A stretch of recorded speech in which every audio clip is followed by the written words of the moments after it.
HTML, CSS এবং Bootstrap কোর্সের আজকের ভিডিওতে আমরা কথা বলবো হচ্ছে HTML ফর্ম নিয়ে। তো যখনই আমাদের ইউজারের কাছ থেকে কোনো কিছু ডেটা ইনপুট নিতে হয়, অর্থাৎ ইউজারের কাছ থেকে কোনো টেক্সট, ইউজারের নেম অথবা ইমেইল অথবা বিভিন্ন টাইপের ডেটা, যে কোনো টাইপের ডেটা আমরা যখন ইউজারের কাছ থেকে নিতে চাইবো আমাদের ডেটাবেজে রাখার জন্য অথবা আমাদের ব্যাকএন্ডে পাঠানোর জন্য, প্রসেস করার জন্য, সেই ক্ষেত্রে আমরা ফর্ম ইউজ করি। তো HTML এর ফর্ম দিয়ে আমরা সহজেই ইউজারের কাছ থেকে যে কোনো ধরনের ডেটা আমরা কালেক্ট করতে পারি। আজকের এই ভিডিওতে আমরা দেখবো কিভাবে আমরা একটা ফর্ম নিয়ে কাজ করতে পারি। তো প্রথমত আমরা ফর্ম লেখার জন্য আমরা ফর্ম এই ট্যাগটা ইউজ করব। তো ফর্ম লেখার সাথে সাথে আমরা দেখতে পাচ্ছি যে এখানে আমাদেরকে দুইটা সাজেস্ট করতেছে, একটা হচ্ছে গেট আর একটা হচ্ছে পোস্ট। তো গেট আর পোস্ট কেন আমরা ইউজ করি? তো আমরা যদি একটা সিলেক্ট করি, আমরা আবার লিখি, এখন আমরা যদি গেট সিলেক্ট করি তাহলে আমরা দেখতে পাচ্ছি যে আমাদের মেথড একটা অ্যাট্রিবিউট যোগ হয়েছে এবং এই অ্যাট্রিবিউটের মধ্যে ওরা লিখে দিয়েছে যে গেট।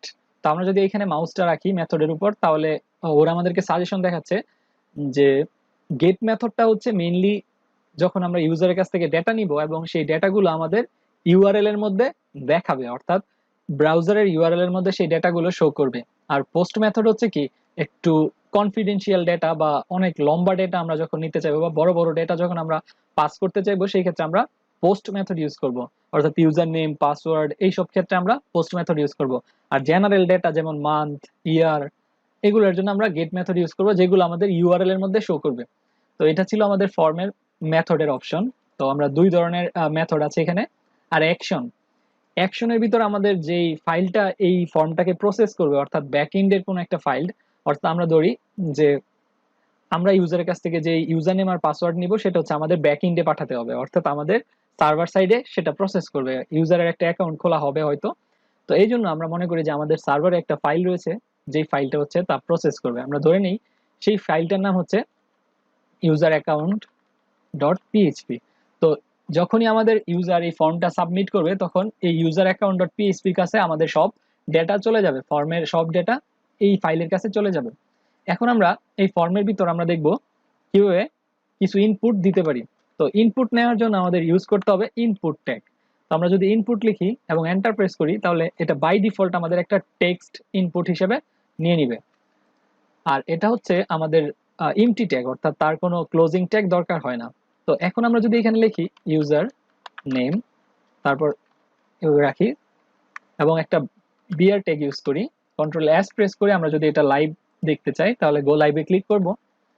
তাহলে আমরা দেখতে পাচ্ছি যে আমাদের এই ডেটাটা এখানে চলে এসেছে, অর্থাৎ একটা ফর্ম ক্রিয়েট হয়ে গেছে। ফর্মের মধ্যে আমাদের একটা ইনপুট রয়েছে আর উপরে হচ্ছে লেভেল শো করতেছে।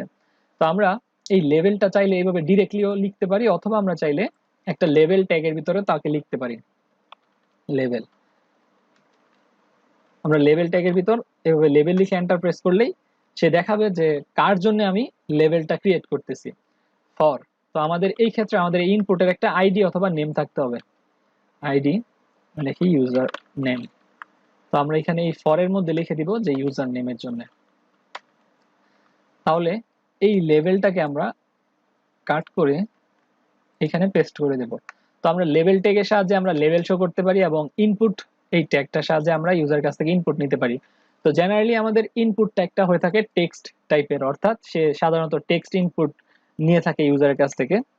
তো আমরা চাইলে সেটা রেডিও করতে পারি, আমরা চাইলে সেটাকে করতে পারি হচ্ছে অন্য যে কোনো ধরনের, সেটা হতে পারে কোনো বাটন। তো আমরা আরেকটা ইনপুট নেব, সেই জন্য আমরা এখানে লিখবো যে লেভেল এবং আমরা এখানে নিচে লিখবো লেভেলটা কি সেটা লিখবো পাসওয়ার্ড। পাসওয়ার্ড। এখন আমরা এখানে আরেকটা ইনপুট নিব এবং সেটা হবে পাসওয়ার্ড টাইপের। তো আমরা দেখতে পাচ্ছি আমাদের এখানে ইমেজ সাজেশন দেখাচ্ছে, আমরা পাসওয়ার্ডে ক্লিক করলে সে টাইপটা পাসওয়ার্ড করে দেবে এবং আমাদের এখানে নেম দিতে হবে। তো এখানে নেম আর আইডির ডিফারেন্সটা কি? সাধারণত আমরা যখন আইডি দেই সেই আইডি দিয়ে আমরা আমাদের এই এইচটিএমএল সিএসএস, অর্থাৎ আমাদের যেই ব্রাউজারটা আছে সেই ব্রাউজারের মধ্যেই সীমাবদ্ধ থাকে। হয়তো আমরা সেই আইডি দিয়ে সিএসএস এর সাথে কানেক্ট করার চেষ্টা করি অথবা জাভাস্ক্রিপ্টের সাথে কানেক্ট করার চেষ্টা করি। আর নেমটা হচ্ছে আমরা যখন এই ব্যাকএন্ড ফাইলের কাছে পাঠাবো সেই নেমের মাধ্যমে কিন্তু এই ব্যাকএন্ড ফাইল তাকে চিনবে, অর্থাৎ কোন পয়েন্ট থেকে সেই ডেটাটা আসতেছে, অর্থাৎ কোন ভেরিয়েবল থেকে অথবা কোন ইনপুট ফিল্ড থেকে আসতেছে সেটা চিনবে হচ্ছে এই নেমের মাধ্যমে। তো এইভাবে চাইলে আমরা ডেটা ব্যাকএন্ডে পাঠাতে পারি। তো আমরা এখানে নেম দেওয়ার কোনো দরকার নেই, কারণ আমরা এখন ব্যাকএন্ড নিয়ে কাজ করতেছি না। আমরা জাস্ট আইডি দিব পাসওয়ার্ড। পাসওয়ার্ড। তো এখানে লেবেল ফর পাসওয়ার্ড দিব। তাহলে কি হবে, আমরা যদি কন্ট্রোল এস প্রেস করি এবং এখানে একটা বিয়ার ট্যাগ নিয়ে নিই, আমরা আমাদের ওয়েবসাইটটা লাইভ দেখতে পারবো। তো এখন আমাদের ওয়েবসাইটটা এখানে চলে এসেছে পাসওয়ার্ড, সেই ক্ষেত্রে আমাদের একটা ব্রেক দিতে হবে উপরে। তো আমরা এখানে বিয়ার ট্যাগ কন্ট্রোল এস, তাহলে আমরা দেখতে পারবো যে মোটামুটি আমাদের একটা ইউজার নেম এবং পাসওয়ার্ড দেওয়ার জন্য একটা ফর্ম ক্রিয়েট হয়ে গেছে। আমরা যদি ইউজার নেমের মধ্যে দেই রাকিবুল আর পাসওয়ার্ডের জায়গায় যদি দেই সাকিবুল, তাহলে আমরা দেখতে পারবো যে সেটা পাসওয়ার্ড হিসেবে নিতেছে, অর্থাৎ সে কিন্তু আমার ডেটাটা ইউজারের কাছে শো করতেছে না। তো এর কারণ হচ্ছে আমরা এই টাইপ হিসেবে কিন্তু পাসওয়ার্ড দিয়েছিলাম। তো এখন আমরা দেখবো কিভাবে রেডিও বাটন আমরা ইনপুট নিতে পারি। তো এখানে আমরা লিখবো যে লেভেল জেন্ডার, অর্থাৎ তার জেন্ডারটা আমরা ইনপুট নিব, জেন্ডার, এবং এখানে একটা বিয়ার ট্যাগ ইউজ করব।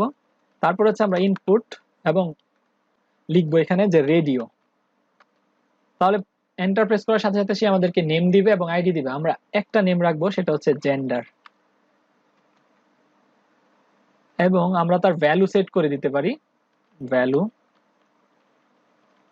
আমরা বলে দিব যে ভ্যালু হচ্ছে মেল। সেম ভাবে আমরা আরেকটা ইনপুট ট্যাগ নিব, এটাই কপি করি আমরা। এইখানে আমরা একটা জিনিস খেয়াল রাখবো, আমরা হচ্ছে নেমটা সেম রাখবো, অর্থাৎ এখানেও জেন্ডার রাখবো, এখানেও জেন্ডার রাখবো। এখানে ভ্যালুটা চেঞ্জ করে আমরা ফিমেল করে দেব। তো আমরা এখানে দুইটা লেভেল দিব, একটা হচ্ছে ফিমেল আর একটা হচ্ছে আমরা এখানে দিব মেল, যাতে করে সে বুঝতে পারে যে সে কোন জেন্ডারটা ইনপুট দিতেছে। কন্ট্রোল এস প্রেস করার পর আমরা দেখতে পারবো যে বর্তমানে আমাদের এখানে কিন্তু দুইটা অপশন আছে, জেন্ডারের সাথে মেল অথবা ফিমেল। তো আমরা যদি মেল সিলেক্ট করি তাহলে ফিমেলটা আনচেক হয়ে যাইতেছে। এর কারণ হচ্ছে আমরা ওদেরকে সেম নেম দিয়েছিলাম, অর্থাৎ এর নামও জেন্ডার ছিল, এর নামও জেন্ডার ছিল।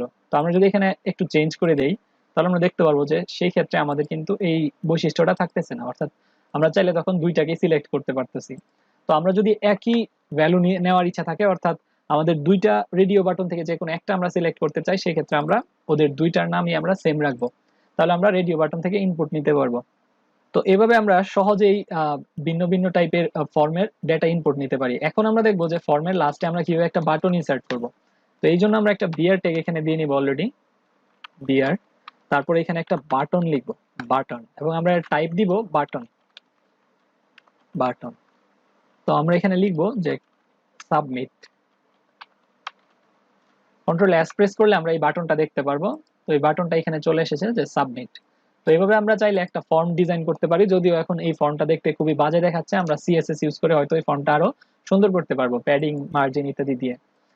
তো চাইলে আমরা বাটন ইউজ করতে পারি অথবা আমরা ইনপুট ইউজ করতে পারি। সেই ক্ষেত্রে আমাদের ইনপুটের সাবমিট এই অপশনটা সিলেক্ট করতে হবে, এবং আমরা এই ভ্যালুটাও বলে দিতে পারি সাবমিট। কন্ট্রোল এস প্রেস করলে আমরা দেখতে পারবো যে সেই ক্ষেত্রে আমাদের সেম ভাবে একটা বাটন ক্রিয়েট হয়েছে, এবং সেই বাটনে ক্লিক করলে আমরা দেখতে পারবো যে আমাদের ফর্মটা ইউজার অ্যাকাউন্ট ডট পিএইচপিটাকে খুঁজতেছিল, সে বলতেছে যে can not find user account dot PHP, কারণ আমরা আমাদের সার্ভারে এখন এটা নেই, ব্যাকএন্ডের কোনো ফাইল নেই। তো আমরা যদি ব্যাকে যাই তাহলে আমরা আমাদের ফর্মটা দেখতে পারবো। তো এইভাবে ইজিলি আমরা এইচটিএমএল এ একটা ফর্ম ডিজাইন করতে পারি, যাতে করে আমরা ইউজারের কাছ থেকে যে কোনো ধরনের যে কোনো টাইপের ডেটা আমরা নিতে পারি। Thank you.